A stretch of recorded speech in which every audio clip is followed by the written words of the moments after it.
5, 16, 19, 21, 30, 3 and 10. Check results. You remember? Got on my nose is absolutely humongous. I said, when I haven't got my mic in hand, I just feel so empty. I just feel like, what are we doing here? If you don't hold in the mic, it's just like, it just feels when I have the mic, when I get the mic, I hate the way I said that. When I get the mic right in my hand, I just feel like I'm doing something, and when I don't, I feel like it feels very. I'm sitting in a room talking to myself, which is what I'm doing anyway. When you're the mic, it just feels more efficient. I don't know. This is 164, I think, or 163. I don't know. I don't really keep up to track, keep on track, keep up to date. One of these things. Much recently. Oh, I'm a tired. I'm a tired. I'm a tired individual. I'm a tired human. Long day, man, and pretty much night now, and not been keeping up with much that's been going on. It's been mainly sport related. I saw Speed got don't know Speed, little boy. He's like 18. Boy, the man, technically man, who barks. I don't think he still barks. That's still his thing. He's moved on from 12 animal noises now, or just stopped altogether and just stuck with this sort of human dialect. But he was at sort of the United game. I actually think he is kind of like a big football fan in general. He kind of got into it relatively recently, which I always kind of thought sport, it's not the type of thing you kind of get into recently. It's kind of, you get into it as a kid and then you're in it for life. Like, I can't really imagine like meeting someone. I mean, to be fair, it was like 16, 17, so that's not even that old.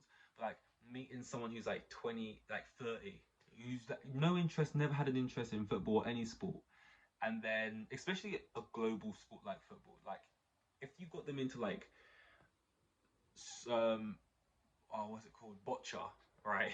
Where you roll the ball. It's like, okay, maybe they've not been exposed to that sport much, they didn't realize how much they love it. But football, that's just somewhere that's like, you would have played that in school, you would have, even if you had no interest, you would have been made to play that at some point, right? Or to watch it or be around people who like it, right? To then suddenly be like, to a 30-year-old, this is football, and then like get them into it just doesn't seem like a thing that would happen, or very rarely happens.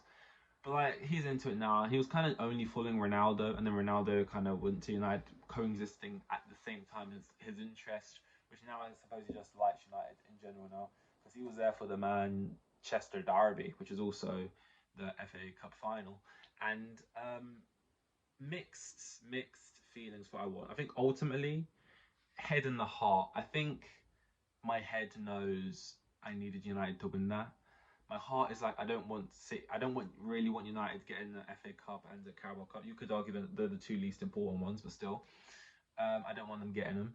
Also, my heart was also saying, funny, Goldbridge will get enjoyment and laughter out of Goldbridge losing, and boy oh boy, he did. We've all seen the clip. He's writing on. Literally, I think they conceded the quickest goal ever in an FA Cup final. Maybe not in the FA Cup, in the FA Cup final. He's going on before the game like, oh, look at City, shitty support. Where's City?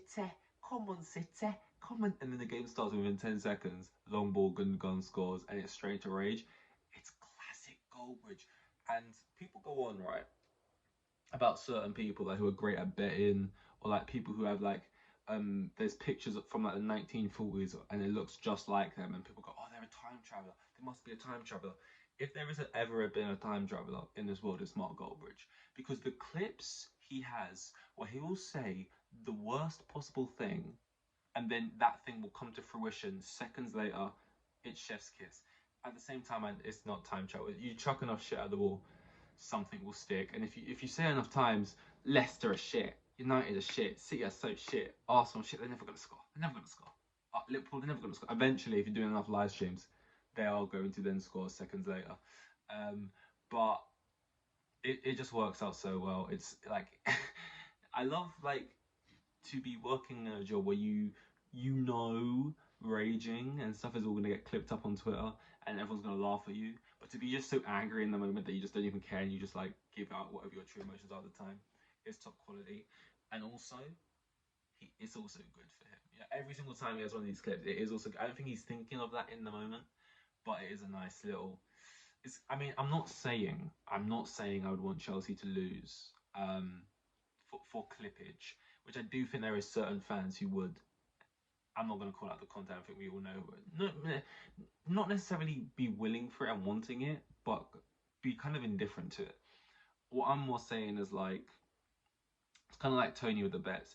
You're not playing, you bet on Brighton to lose, Brentford to lose. I mean, if Brentford win, happy days. I play for Brentford. If Brentford lose, well, I had a bet on it, so I guess I got some compensation. At least I got something. If I'm going to lose anyway, let me have something. So it's like, if that's your job, and it's like, I really want to win with all my being, but if we do lose, let's have got an amazing clip out of it, and my career and household, you know, financial situation is going through the roof. And if it does go through the roof, it's fine because my money's so great. I can just fix the roof and I can just extend the roof, you know. So it's just a nice little bump. It's a nice little bit of compensation. But yeah, no, I didn't watch the game. I was out, and it was 2-1. It's just a classic 2-1, you know, just a classic. At least it wasn't a 1-0, which has happened so recently. Like I was so sure, like in recent times, it feels like so many finals have just either ended 1-0 or been low scoring, 0-0, 1-1, go to penalties. Like, and to be fair, World Cup, that was how, you know, that's the kind of finals you want. But before the World Cup, I feel like there was just a lot of shitty finals. I'm thinking Champions League, and Chelsea were part of that, beating City 1-0. Obviously, when it's your team, you don't care how you win it. But it just felt like a lot of 1-0s and Champions League finals and stuff, and probably FA Cups. I'm not, or if it wasn't 1-0s, it's because the final was so like out of balance. It was like a 6-0 something boring, and then the World Cup really resaturated the market. Is that the right word? And I think between this FA Cup, the last time we was getting good finals was kind of the run. I think, was there a year Juventus was in the final? Like, did Higuain score that goal against Real Madrid, and was that final? Because if so, I remember that being quite a good goal. I don't remember the goal at all, but I remember it was like a good goal people were talking about. I think that was quite a good game.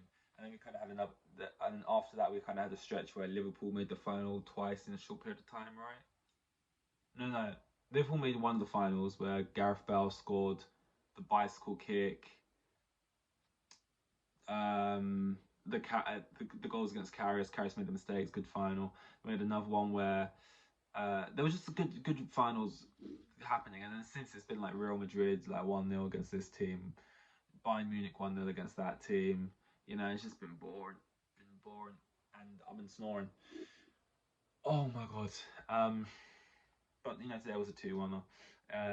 It was a why is Gundogan just like a goal scorer all of a sudden? I say all of a sudden. I mean, I know it's been happening the last like 3-4 seasons, maybe 2-3 seasons, but like, he ever that? All of a sudden, he's in his City team, and he just goes on the back end of the season, just banging goals. It's just like, what? You're like a centre mid. It's just weird. But I don't know how. Like, certain mid. That's how you know. I don't know. It's crazy. Like, I know it's not that crazy, but when there's certain profiles of midfielders who just bag goals, and even like to an extent, no, not really attacking midfielders, because I don't know, just not. It's just weird, because like you're just not in the prime position to be getting goals, and the fact that they're just happening to land to you all the time, right place, right time, but just every game is just wild. Yeah, so I was watching a bit. Well, I wasn't watching it. But I was looking up a bit of football and stuff. I was watching F1, the qualifying, and we had a fun qualifying. We had something good going on. Lando Norris, my guy, man. How is he your guy? You guys go way back. No, I just like Lando Norris, and therefore when I talk about him, I say my guy, as if we know each other. Anyway, now people do that a lot though. That's my guy. Really? Why?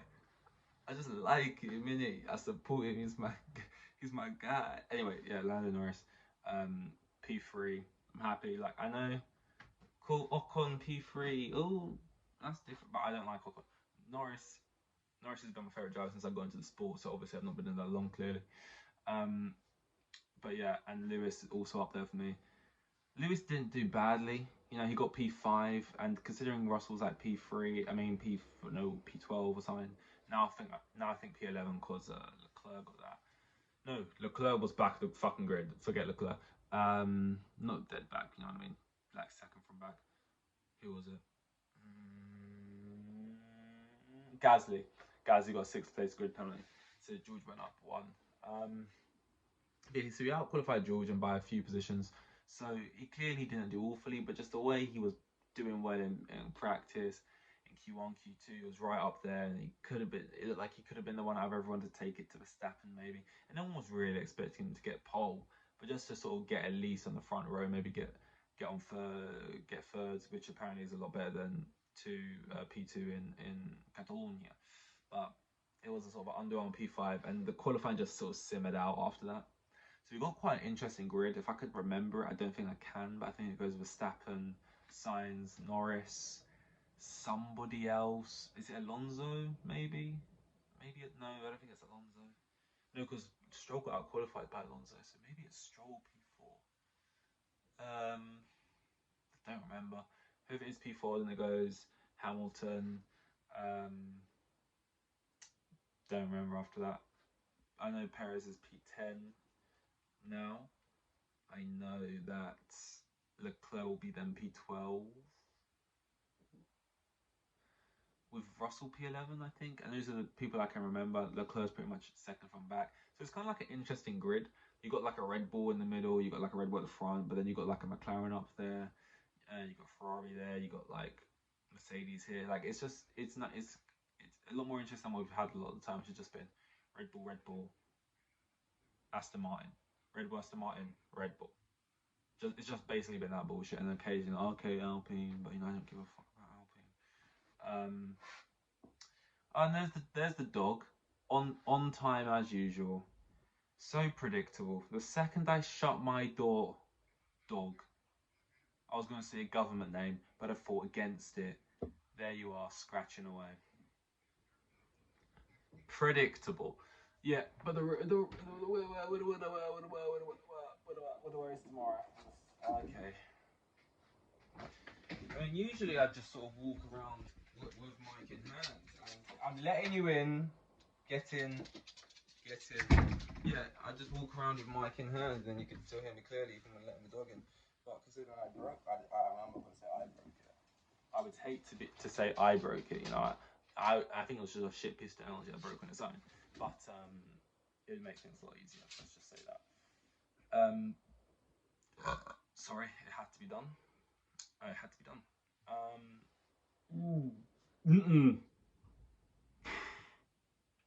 I'm sorry, I'm disgusting. Well, am I? It's just completely natural and normal. Like if I'm taking a shit and you walk in and you're like, whoa, and I'm like, I'm so sorry, I'm filthy. No, you all got a shit, man. You walked in, you saw it. That's gross, yeah. But like we're all shitting. I'm not gross for shitting. I'm not gross for burping. I had to do it. It was stuck inside of me. Could I have held it in? Sure, but is that good for you? I don't know. I'm pretty sure Shrek taught you not to do that. Maybe, I'm not sure. If he says that, I haven't seen Shrek in a while. Yeah, no, qualifying, no, sorry. 2 p.m, race tomorrow. To go to that last little, don't know why I just said little, last little chicane. Thinking it might be good, man. Thinking we're in for some good stuff. You know, Lando's in that prime P3 sport. Maybe we could see some action. See a bit of that action. I don't know what is capable in that car. Piastri. Yeah, I think he's P9. He's in there. He's got a foot in the door. I don't know what the McLarens are capable of. Delivery is absolutely. Do you remember when Smexy was a word? Oh, God, Facebook times. But delivery is nice, and I'm looking forward to it tomorrow. And just hoping for a good race, a fun race, a lot of overtakes, and a winner. Anybody other than Verstappen. I'm saying that now. If George Russell won, I wouldn't be too happy, because I'd rather it be Hamilton. But at least it wouldn't be Verstappen, and it's something different because I'm so incredibly bored of watching Max Verstappen win. That is how every video essay person sounds I've been watching recently. Hi guys, and welcome back to another YouTube video. Today we're going to be taking a deep dive into Guardians of the Galaxy Volume 3. The third installment for James Gunn's Guardians of the Galaxy trilogy. And we're going to be talking about one of the most important characters, Rocket Raccoon. I'm making fun of it, but I literally did a video essay myself on Rocket Raccoon, so like I'm the same as everyone else.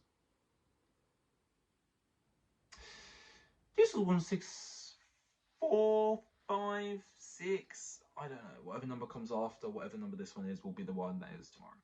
Thank you. Here with the kids, and I've got 3 kids, and the geezer was probably on like maximum 20 bags a year. Like the most boring bloke you'll ever meet. Like Euros.